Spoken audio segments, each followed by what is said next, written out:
How to find square root of 729 by long division method. First make pair from right hand side to left hand side. So this is your first pair and this is your second pair. In second pair you have just only one digit. Now you have to consider here number whose square will be equal to 7 or nearest to 7.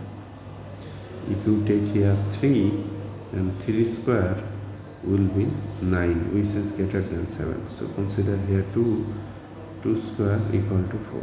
However, if you place here 2, the same number digit will come to the quotient center also. 2 times 2, 4. Subtract, you are getting here 3 and bring down the next pair. You have placed here the digit 2, so same digit will come under the divisor and you will get this 2 plus 2, 4. Now you have to guess here a number. That number must come to here like this 4 and this. You need to multiply this times that.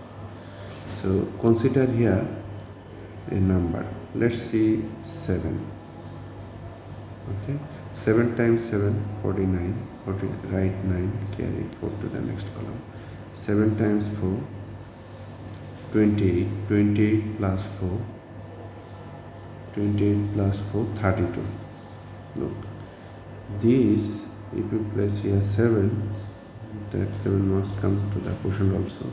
7 times 47, that gives you this 329. If you subtract, you are getting 0. As a remainder is 0, we are done. Our answer is this 27. Since you have placed here 7, you can write here 7 under the divisor and add 7 plus 7, 14. Write 4, write 4, carry 1 to the next column. 1 plus 4, 5. Look, to check the answer, the double of 27 is 54. So our answer is correct. The square root of 729 is 27.